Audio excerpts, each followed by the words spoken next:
Paz,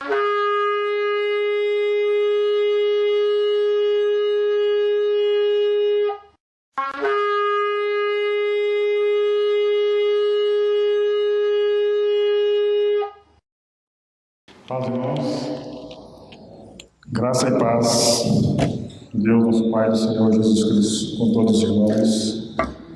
Filipenses, capítulo 2.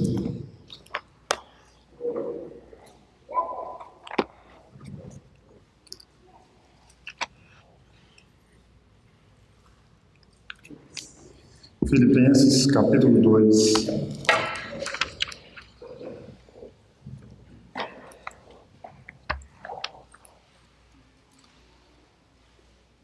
Se há, pois, alguma exortação em Cristo, alguma consolação de amor, alguma comunhão do Espírito, se há entranhados afetos e misericórdias, completai a minha alegria, de modo que penseis a mesma coisa, tenhais o mesmo amor, sejais unidos de alma, tendo o mesmo sentimento. Nada façais por partidarismo ou vanglória, mas por humildade, considerando cada um os outros superiores a si mesmo. Não tenha cada um em vista o que é propriamente seu, senão também cada qual o que é dos outros.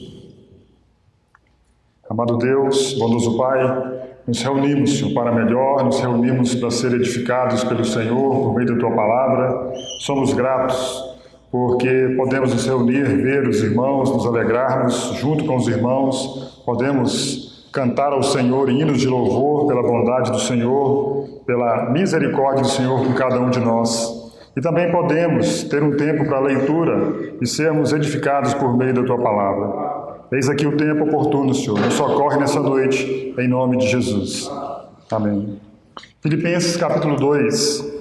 O apóstolo, na verdade, o texto de capítulo 2, do início do capítulo 2, ele começa no versículo 27. O mesmo assunto é iniciado pelo apóstolo no versículo 27 até entrar no capítulo 2. E o assunto é sobre a unidade dos filhos de Deus, a harmonia que deve haver entre os filhos de Deus. Paulo, o apóstolo, amava os irmãos em Filipos. Os irmãos em Filipos amavam o apóstolo Paulo. Havia uma estreita comunhão de amizade, de pastoreado, de cuidado por meio do apóstolo com aquela igreja, com os filipenses.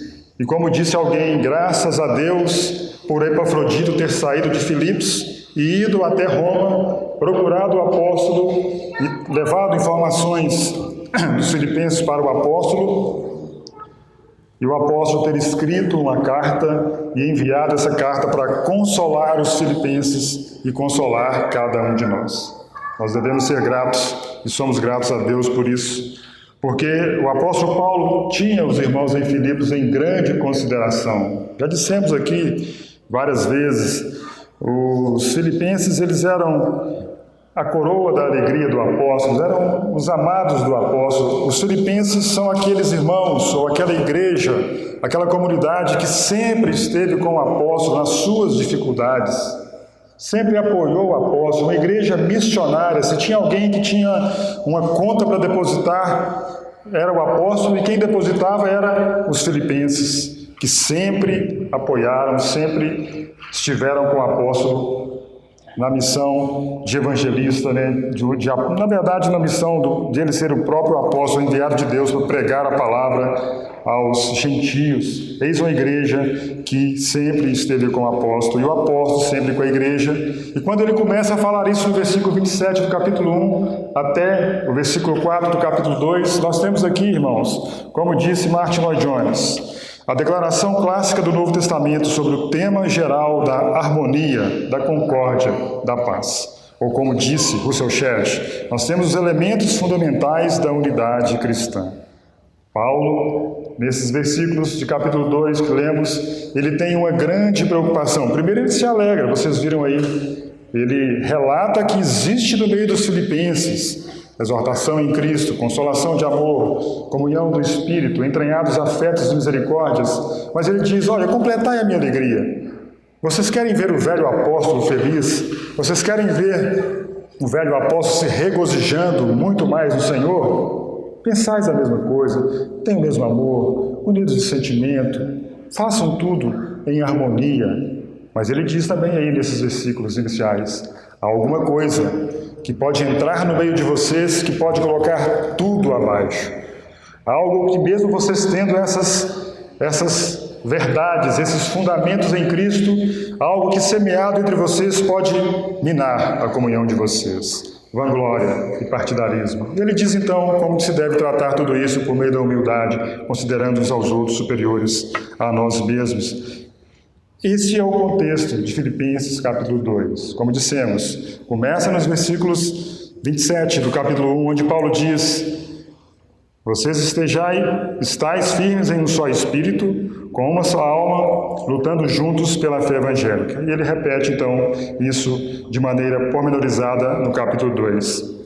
Eis aqui, irmãos, pilares da unidade cristã. Fundamentos da unidade cristã. Algo que não deve faltar no meio de uma comunidade, no meio da igreja, no meio dos irmãos.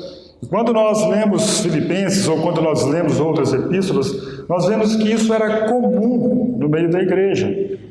Os filipenses não precisavam de um glossário, de um dicionário para que explicasse a eles o que era exortação em Cristo, ou consolação de amor, ou comunhão do Espírito, ou entranhados afetos de misericórdia. Paulo não tinha que escrever uma carta e, como que nós vemos hoje em muitas literaturas, no rodapé tem o significado do que são essas expressões, do que significam aquelas palavras. Não, os filipenses estavam entendendo tranquilamente a mensagem do apóstolo. A escritura que chegou a eles sabiam do que o próprio apóstolo estava escrevendo a eles. Paulo, 10 anos antes, estivera ali, pregou o evangelho, pessoas se converteram.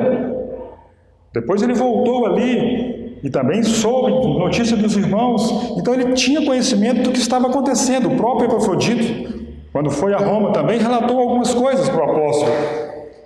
E ele sabia que aquela igreja vivia em cima desses pilares. Ela tinha como base, como alicerce, esses fundamentos da fé cristã, esses 4 elementos que nós vamos falar daqui a pouco. Mas lembremos, irmãos, Paulo era um pastor das igrejas, ele tinha um cuidado, um zelo. Nós vemos isso em Atos 20, quando ele chama os presbíteros da igreja de Éfeso e exorta eles: olha, tenham um cuidado, tenham um zelo com a igreja, na qual Deus colocou vocês como os presbíteros, como pastores, como guardiões, porque algumas coisas podem entrar no meio da igreja e dividir, e disseminar, e destruir a comunhão dos santos. Paulo ele tinha tanto preocupação com os ataques externos à igreja, como doutrinas destruidoras, como outro evangelho, como tantas coisas que poderiam vir sobre a igreja, um ataque externo, como também algo que poderia acontecer no meio dos irmãos e minar, e destruir a harmonia, o amor entre os irmãos. E ele cita isso nesses versículos iniciais que lemos de Filipenses capítulo 2. Darby, falando sobre essas sementes do mal, ele diz o seguinte: a igreja deve ter cuidado, os irmãos devem ter cuidado, porque se não houver harmonia, pode ser que o inimigo venha com sementes de desunião e de mal-estar no meio do povo de Deus. Irmãos, sabemos que a unidade do povo de Deus, ela é produzida por Deus, ela é promovida por Deus por meio do Espírito Santo, sabemos disso. Mas qual que é a intenção do inimigo de Deus? Destruir as obras de Deus. Desde o princípio do livro sagrado, desde o livro de Gênesis, nós vemos: Deus cria, Satanás quer destruir, Deus faz, ele quer ali e roubar a glória de Deus. E isso também diz respeito à igreja, à comunhão dos santos. Se ele puder trazer alguma brecha, trazer alguma mentira, trazer uma acusação no meio dos santos, o terreno dele está feito. O terreno dele está armado para que não haja crescimento e amor no meio da igreja. Pilares da unidade. E aí, então nós temos: se há, pois, alguma exortação em Cristo. No original, a palavra usada na verdade não é siá. No original, a palavra usada é uma vez que, já que. É uma afirmação, não é uma possibilidade, não é um talvez, mas é já que, uma vez que existe exortação em Cristo e os outros pilares que Paulo colocou, primeiro ele anima os irmãos, elogia os irmãos, para depois colocar o que pode destruir a unidade. Então, uma vez que, já que existe, vamos caminhar juntos. Exortação em Cristo. A palavra usada pelo apóstolo aqui é paráclises. Como conhecemos sobre o Espírito Santo, que é o paráclito, que é aquele que está ao lado para ajudar, aquele que faz um apelo ao estímulo, à ação. E existe, de fato, no meio da comunidade cristã, no meio dos irmãos, essa exortação em Cristo.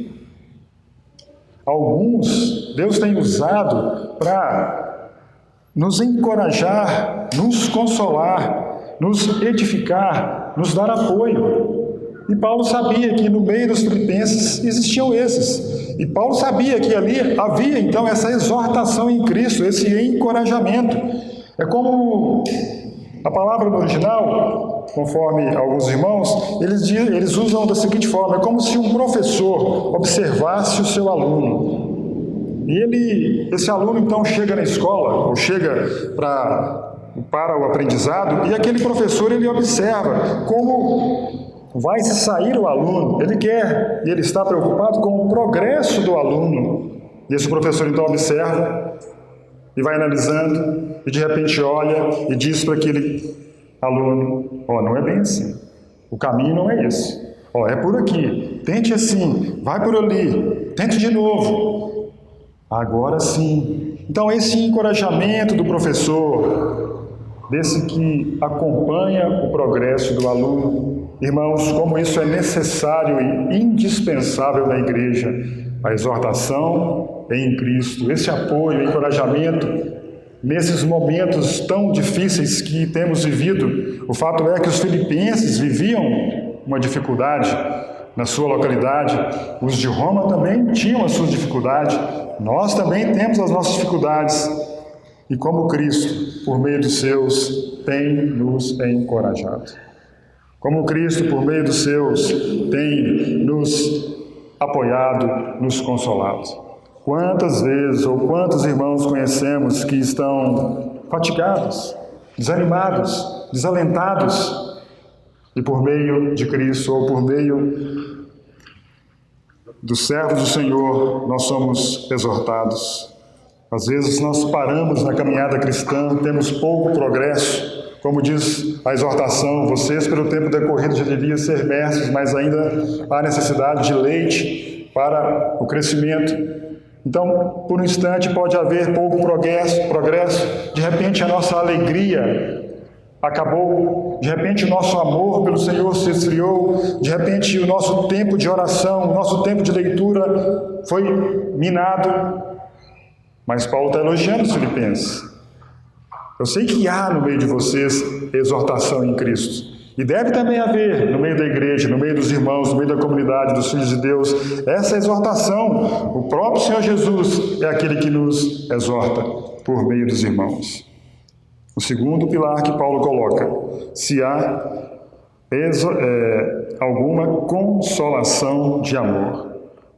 Não fugindo da primeira ideia de exortação, mas dando continuidade, Paulo coloca como que um incentivo, que deve haver um incentivo, que deve haver um empurrãozinho por trás, alguém se colocar ao lado para nos fazer progredir, nos fazer andar. Não alguém que puxa o tapete, não alguém que está com a corda puxando para trás, mas essa consolação de amor diz respeito a também entendermos todo o amor de Deus envolvido na nossa salvação. O processo da nossa salvação e essa consolação de amor, ela é entendida que Deus amou o mundo de tal maneira e enviou Jesus Cristo para nos salvar. Essa consolação de amor diz respeito a que Deus nos tem concedido o amor em Jesus Cristo. Vede que grande amor nos tem concedido o Pai a ponto de sermos chamados filhos de Deus. Isso é uma consolação de amor. O amor de Deus é derramado em nossos corações pelo Espírito Santo que nos foi outorgado. Tudo isso é consolação de amor, tudo isso deve haver, deve estar presente na comunhão dos santos. Essa consolação de amor diz respeito também a que o amor de Cristo nos constrange. Essa consolação de amor também diz que poderíamos enumerar tantas e tantas coisas. Não poderíamos ficar somente nas Escrituras, mas quantas vezes, irmãos, você foi consolado em amor pelos irmãos? Vocês já foram em velórios. Acredito que cada um de nós aqui já foi em velório. Quantas consolações de amor existem em um velório? A sua presença ali, o seu olhar com a máscara, às vezes a pessoa nem está sabendo se você está... Mas você está ali, levanta a sobrancelha, levanta o olho. Isso é uma consolação de amor. Alguém está enfermo, está em casa, você faz uma visita, você ora com aquele irmão, você ora com aquela pessoa, você lê a Bíblia com aquela pessoa, você faz um cântico com aquela pessoa. Isso é consolação de amor. Nós temos as Escrituras, nós temos o Espírito Santo, que é o grande Consolador, mas nós temos tantos outros exemplos de consolação de amor no meio do Filho de Deus, no meio do povo de Deus. Lembram da história do filho pródigo? Quanta consolação de amor recebeu aquele filho? Largou o pai, abandonou o pai, foi viver uma vida desregrada, uma vida dissoluta, uma vida seguida nos padrões do mundo, baladas, festas, mulheres, rock and roll. Mas um dia ele perdeu tudo, foi trabalhar com um fazendeiro, foi cuidar de porcos, mas lembrou-se que na casa de seu pai havia comida, que havia alguns empregados que não passavam necessidade. Ali, naquele momento, ele começou a ser consolado em amor pelo Espírito Santo, que trouxe entendimento a ele. Ei, acorda, vai ficar aí curtindo o mundo, vivendo isso aí? Isso não vai dar em nada. E ele então, nós sabemos a história, levantou-se, melhor dizendo, lembrou-se do pai. Sabemos a história que o pai o aguardava, que o pai o abraçou, que o pai o beijou, que o pai deu a melhor roupa, deu anel, deu sandália, deu uma festa. Quanta consolação de amor. Quanta consolação de amor. E isso deve existir no meio do povo de Deus. Paulo está dizendo, eu sei que existe. Esse se aí, como dissemos. Não, uma vez que existe, já que existe. Eu quero que vocês completem a minha alegria, mas eu sei que tem isso no meio de vocês. E ele continua aí.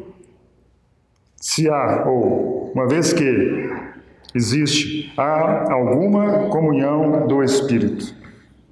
Alguma comunhão do Espírito. É interessante, uma observação rápida aqui, que alguns irmãos fazem desse versículo. Eles dizem que aqui, nesse versículo 1, há o trabalho da Trindade no meio dessas bases da edificação, nos bases da unidade, nos pilares da unidade.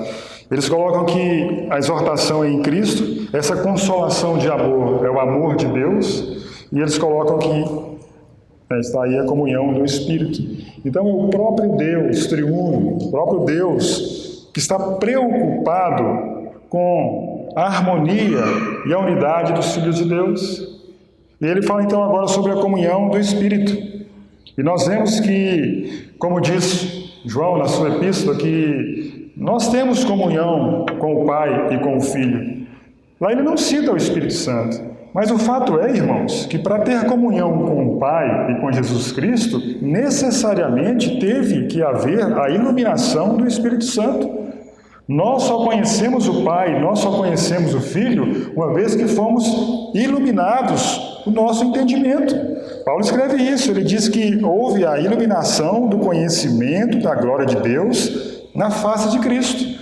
E isso é comunhão do Espírito. Isso é o início da comunhão que temos com o Espírito Santo. O Espírito Santo, como que dizendo, haja luz, e houve luz. Então, na nossa vida agora, nós temos a iluminação do conhecimento de Deus, da obra de Jesus Cristo, da obra redentora de Jesus Cristo, do perdão dos pecados, da vida eterna, da santificação promovida pelo Espírito Santo. Tudo isso é comunhão do Espírito. Nós temos a questão dos dons, a diversidade dos dons, a diversidade dos serviços, a diversidade nas realizações. Nós entendemos nessa comunhão do Espírito que somos santuário do Espírito, que não podemos usar o nosso corpo para prostituição, para fornicação. Nós conhecemos nessa comunhão do Espírito que existe a manifestação do fruto do Espírito. Quanta comunhão temos com o Espírito? Você tem tido comunhão com o Espírito? Você tem tido amor? Amor por Deus? Amor pelo próximo? Você tem tido alegria? Porque o fruto do Espírito é amor, alegria, paz. 3 atributos de Deus: amor, alegria, paz. É um fruto do Espírito direcionado da parte de Deus, ou para Deus, ou que Deus nos dá. Você tem tido essa comunhão com o Espírito, tendo amor, alegria, paz? Longanimidade, bondade, benignidade, fidelidade, mansidão, domínio próprio. Veja que tudo isso é comunhão do Espírito que havia entre os filipenses e que deve haver no meio da igreja, no meio dos filhos de Deus. E ele continua. Eu sei que existe entranhados afetos e misericórdias. Interessante essa expressão, entranhados afetos e misericórdias. Como disse no princípio, os filipenses, eles sabiam do que Paulo estava escrevendo, era um assunto familiar, era algo comum. Quando Paulo escrevia uma epístola às igrejas, elas sabiam o conteúdo do que estava na carta. E nós temos que hoje recorrer para o que significa isso, entranhados afetos e misericórdias. E para entender melhor essa expressão, nós temos o seguinte.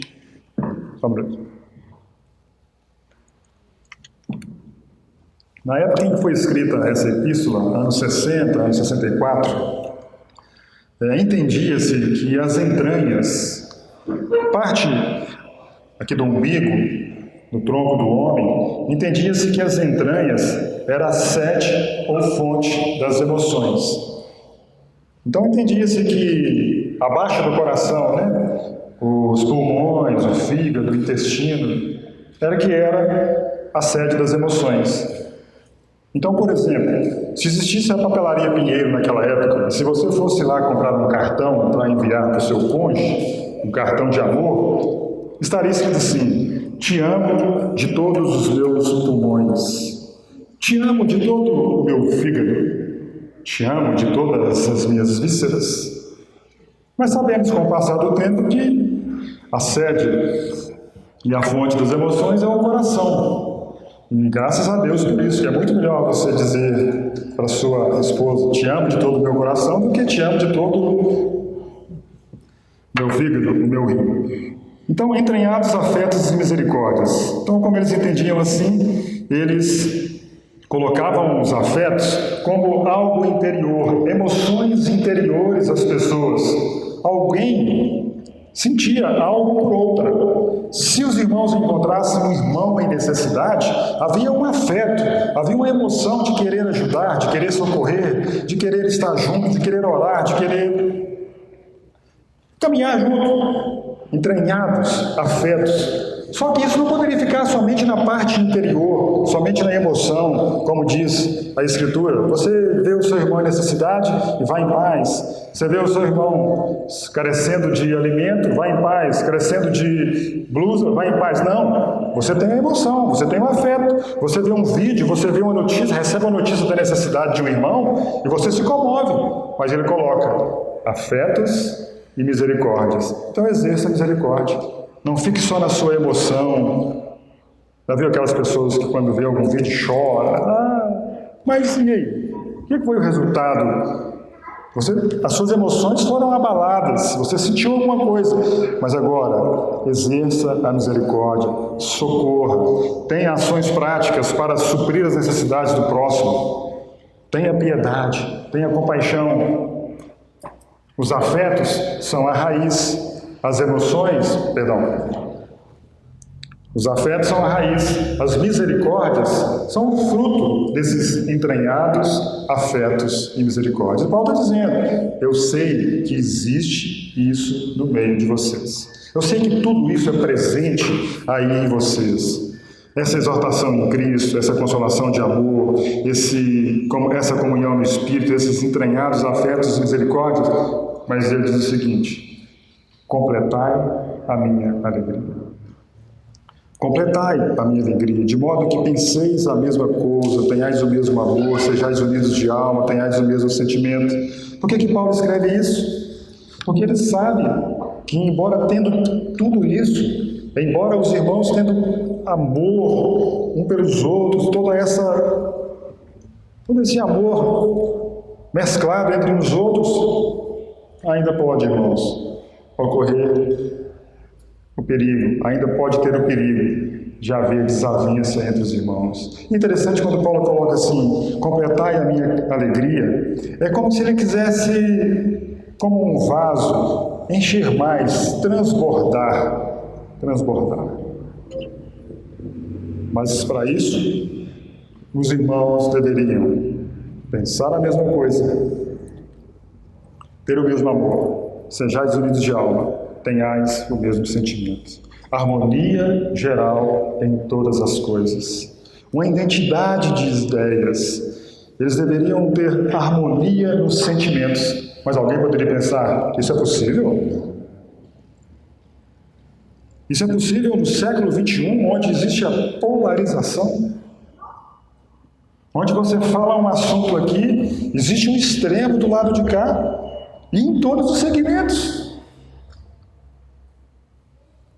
Difícil? Mas Paulo não está falando sobre isso. Ele está falando sobre uma identidade de ideias, uma harmonia de sentimentos, uma concórdia intelectual, emocional e espiritual, visando o progresso do Evangelho. Lembra que nós dissemos que começa no versículo 27, esse assunto?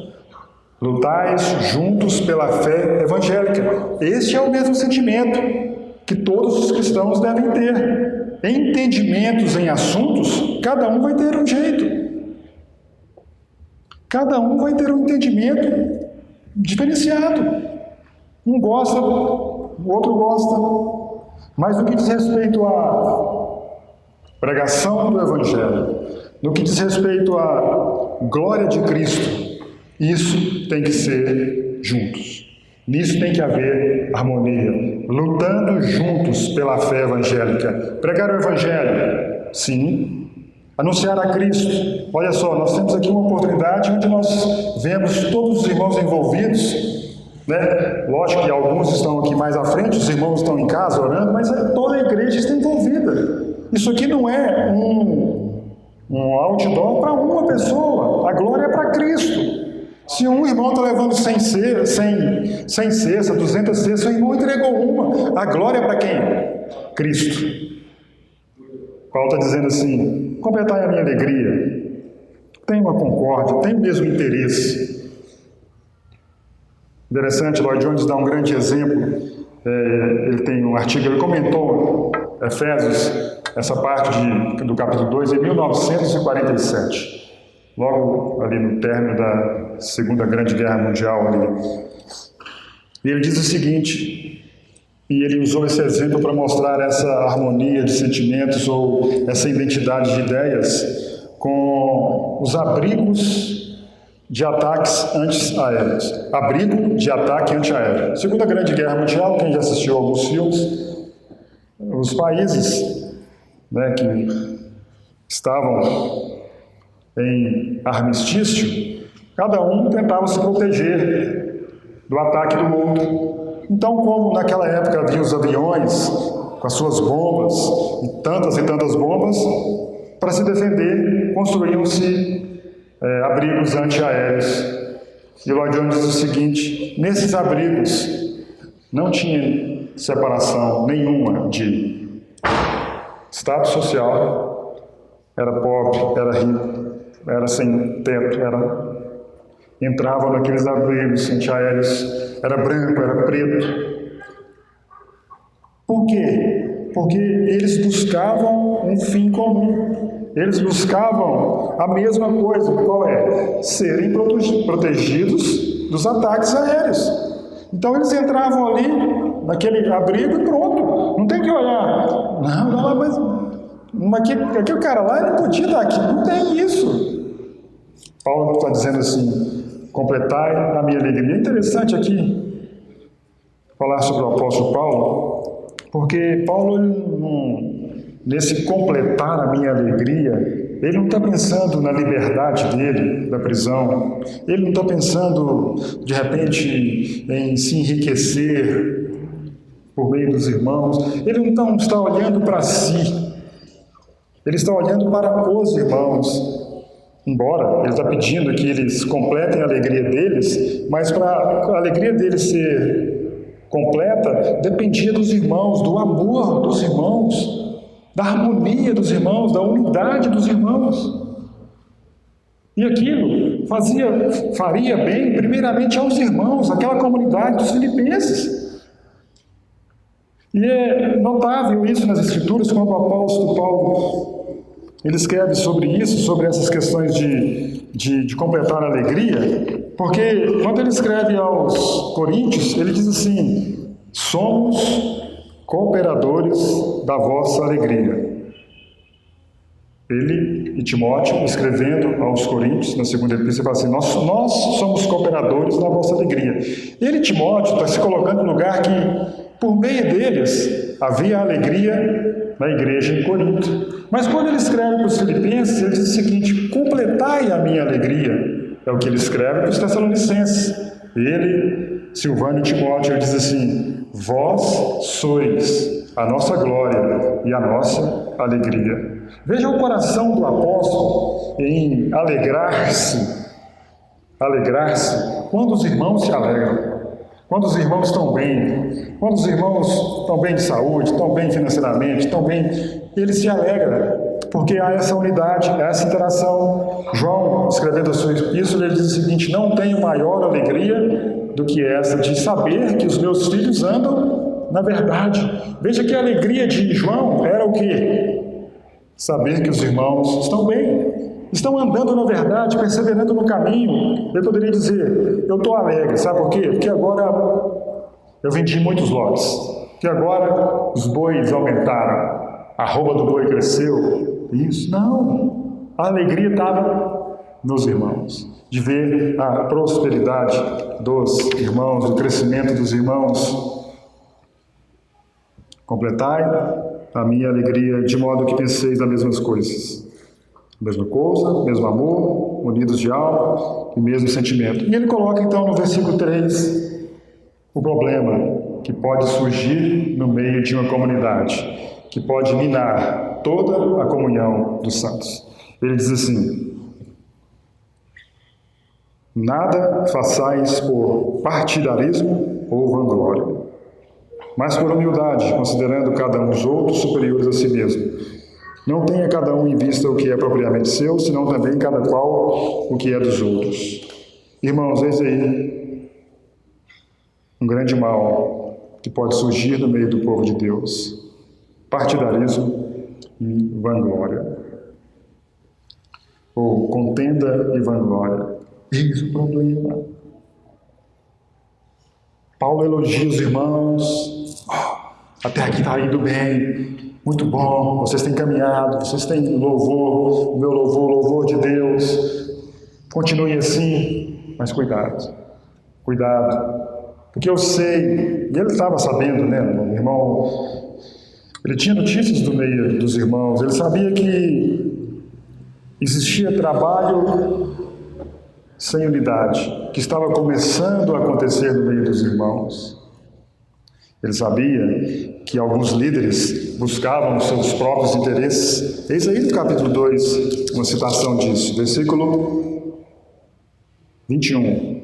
Pois todos eles buscam o que é seu próprio, não o que é de Cristo Jesus. Aí, pai, partidarismo, vanglória, contenda, Falsos mestres estavam se infiltrando. Vejam o capítulo 3, versículo 2. Acautelai-vos dos cães, acautelai-vos dos maus obreiros, acautelai-vos da falsa circuncisão. Vejam o capítulo 4, versículo 2. Rogo a Evódia e rogo a Sintique, pensem concordemente no Senhor. Eis o perigo, partidarismo. Eis o grande perigo no meio do povo de Deus. Nós criarmos, ou no meio de uma comunidade cristã, criar-se partidos. Vejam como o mundo, ou melhor dizendo, não vamos falar do mundo não, vejam o Brasil. Como o Brasil está dividido em partidos.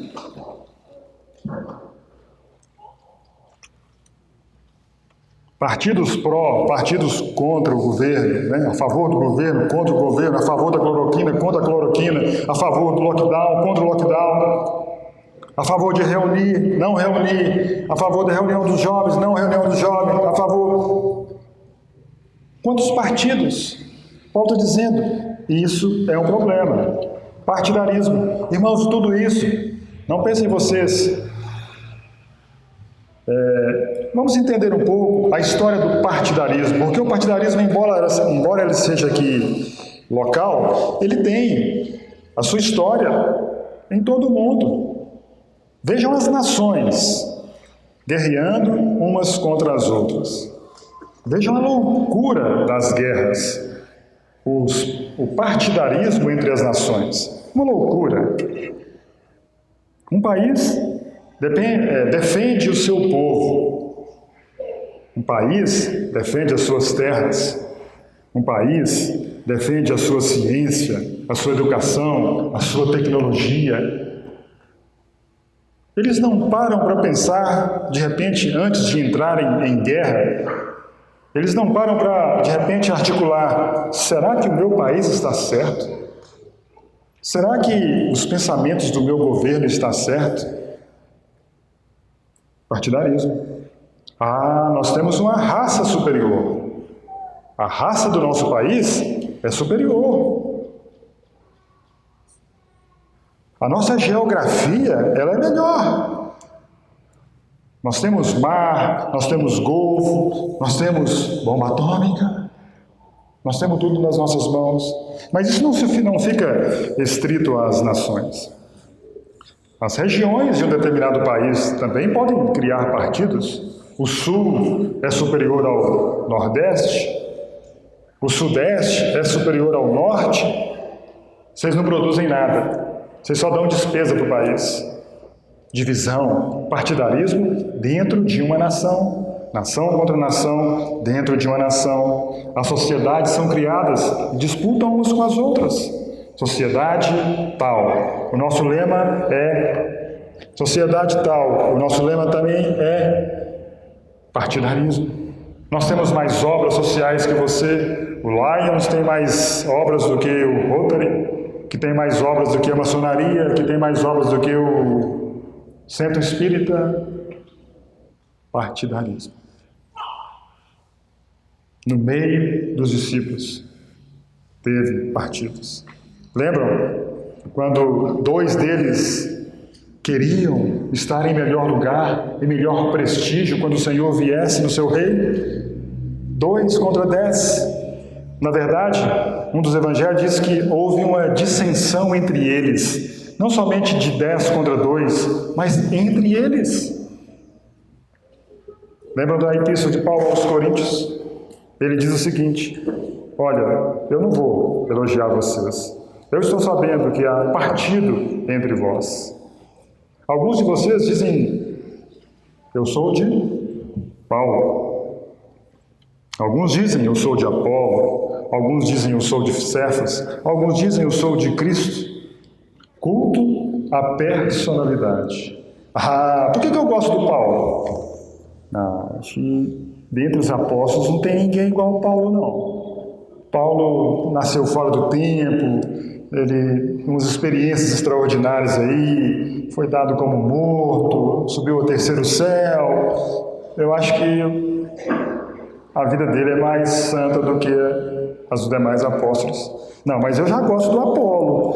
O Apolo, ele já é, né? Ele é judeu, nato, natural de Alexandria, uma cidade influente, uma cidade de sábios, eloquente, poderoso das Escrituras. Eu acho que ele é o que eu vou seguir. Ah, não, mas eu gosto de Cefas, eu gosto do Pedro. Pedro, ele é a raiz. Ele andou com Jesus, largou o ministério de pescaria, ele teve a revelação de que Jesus é o Filho de Deus, tu és o Cristo, o Filho de Deus vivo, andou sobre as águas, esteve no Monte da Transfiguração, o Senhor apareceu para ele. Eu vou seguir ele. Partidos. Nada façais por partidarismo. Irmãos, isso é minucioso no meio do povo de Deus. Isso é sutil no meio do povo de Deus. Ninguém vai falar assim, agora eu só gosto desse, eu só gosto daquele, porque isso é sutil. O inimigo vai semeando as suas sementes, os seus joios no meio do povo de Deus. Ah, mas aquele irmão, vejam só a sutileza do inimigo. Vamos supor que você está numa roda de irmãos e os irmãos falam bem de determinado irmão. Aquele irmão não está ali. Ah, mas o irmão... Aí vem um irmão e fala assim, mas você não sabe como é que ele trata a esposa. Ah, mas você não sabe como que ele faz isso. Ah, mas os negócios dele... E daí começa, ele é assim? Aí já começa, então, já exclui aquele irmão. Já tinha um pensamento bom do irmão, o irmão, e já começa a semear, o inimigo começa a semear as discórdias, as desavenças. Os partidos são criados. Vejam que nós não estamos isentos disso acontecer entre nós. Ah, eu prefiro Hernandes Dias Lopes. Ele é o concurso. Ele é o que tem mais vídeos na televisão, na internet. Ele é milhões de visualizações. Ah não, você ouve aquele irmãozinho lá, só tem 14 visualizações. Examinar as escrituras, 14 visualizações, 12 visualizações. E começa o partidarismo. Não, mas... O Paulo diz então, olha, não haja. Nada façais pensando nisso. Nada façais pensando em a glória de um homem, de um grupo. O grupo daqui, o grupo dali, o grupo da oração é mais quente. Eu vou andar agora com o grupo da oração. Tem um grupo da oração aí que é fervoroso. O grupo do livro, tem uma galera que está lendo o livro agora, eu sou do grupo do livro. Eu sou do grupo da música, eu sou do grupo do evangelismo, eu sou do grupo do... Não pode haver. Não tenha partido. O só existir partido entre vós já é tristeza. E ele continua dizendo aí, nada façais por partidarismo ou vanglória, por orgulho, por vaidade. Se existe a questão de um grupo, de várias pessoas formando partidos, ele fala assim, também você sozinho não pode olhar para si mesmo, pensando que você é o tal, que você é o bambambam, que você agora é o que fala e acontece. Isso é orgulho, isso é vaidade. Foi feita uma pesquisa em 1950 e a pergunta foi feita direcionada a estudantes. E a pergunta era a seguinte, você se considera importante? 1950, 12% dos entrevistados responderam que sim. 40 anos depois, 1990, a mesma pergunta, direcionada para os estudantes. Você se considera importante? 80%. Imagina hoje, se fizéssemos essa pergunta no meio dos estudantes, 2021. Não sobraria, ou, melhor dizendo, faltaria humildade. Vejam como o orgulho, vejam como a vaidade, vejam como essas coisas têm entrado no homem com a sutileza de Satanás.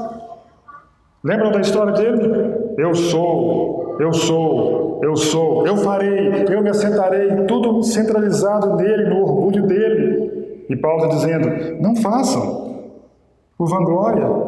Vanglória é você ou alguém procurar a glória para si, a glória que deve ser dada a Deus. Deus é o único digno de glória. E Ele não divide a glória dele, que deve ser dele, com ninguém. Dois irmãos conversando entre eles, e um disse para o outro: irmão, você ora por mim? Oro. E o irmão perguntou: então, por que você quer que ore? Não, irmão, eu quero que você ore para mim se tornar humilde. Ah, é? E por que você acha que você tem que ser soberbo, orgulhoso? Qual o motivo que tem de você ser orgulhoso, soberbo? Pensa nisso, a ficha caiu. Não tem que pensar em orgulho. Não. O negócio comigo é: quem lê a Bíblia é só eu. Igual eu não tenho. Tocar igual eu, fazer esse negócio desse jeito, orgulho. Paulo está dizendo: não façais isso, irmãos, por orgulho. Não tenhais entre vocês isso.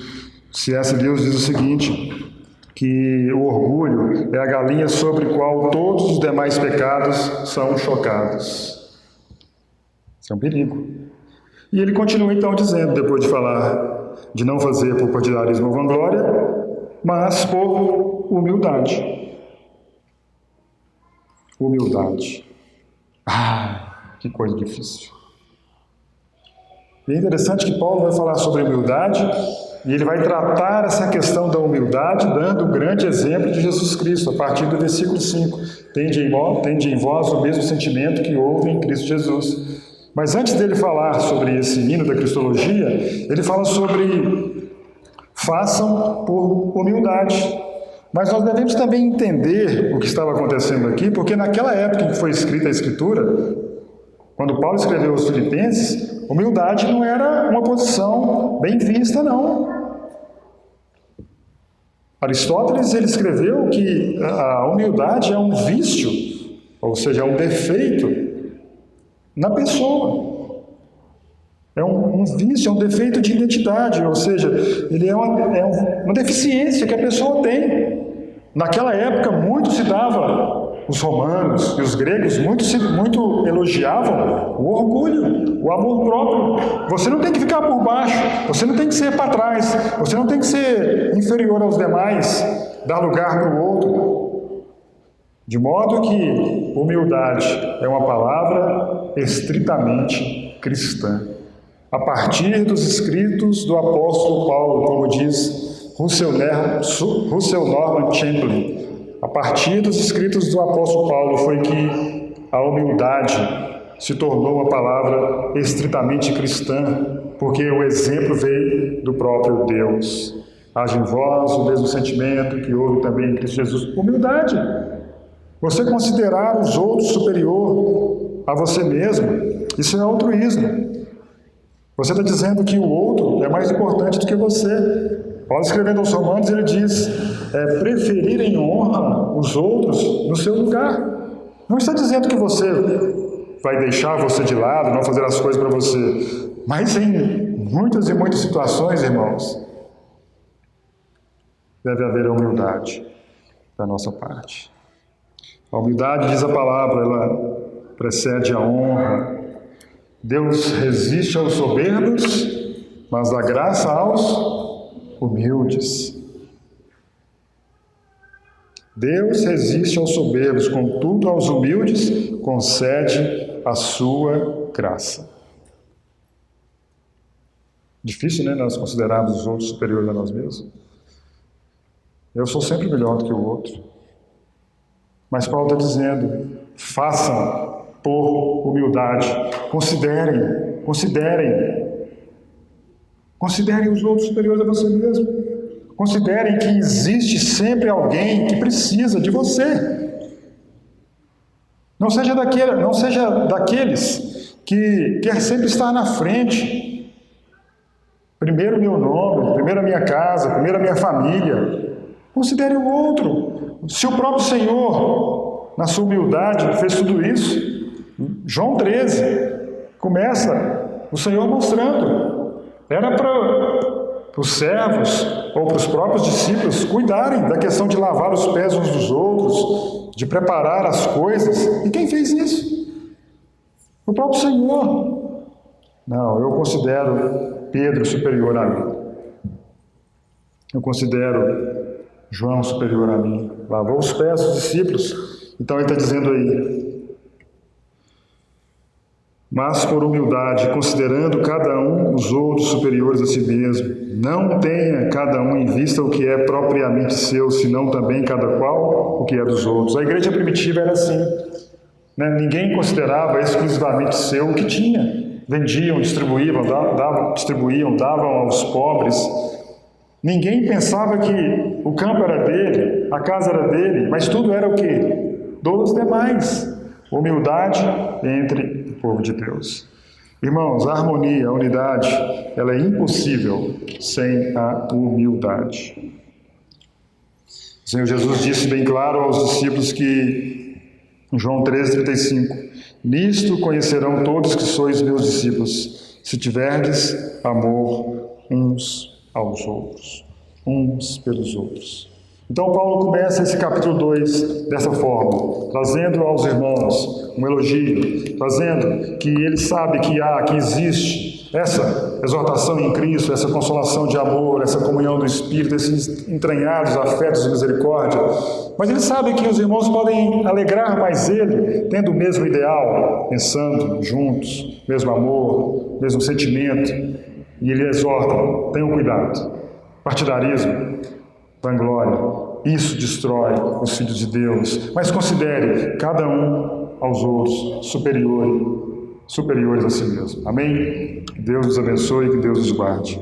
Amado Deus, querido Pai, eis a Tua palavra, eis uma porção das Escrituras que é pertinente a nós nesses dias. A Epístola aos Filipenses foi escrita aos Filipenses, mas também a nós nesses dias. E pedimos ao Senhor, tenha misericórdia de nós. Não nos deixe pecarmos contra o Senhor. Não nos deixe entrar no nosso orgulho, o caminho do orgulho, o caminho do partidarismo, Senhor, o caminho da desunião, das desavenças. Mas ao contrário, Senhor, como diz a Tua palavra, Senhor, haja em nós o mesmo sentimento que houve também em Cristo Jesus. Ó Deus, assim como existe a consolação do amor, assim como existe a comunhão do Espírito, Senhor, faz isso nos nossos corações, nas nossas vidas, esse mesmo sentimento que houve em Cristo Jesus. Oramos em nome dele. Amém.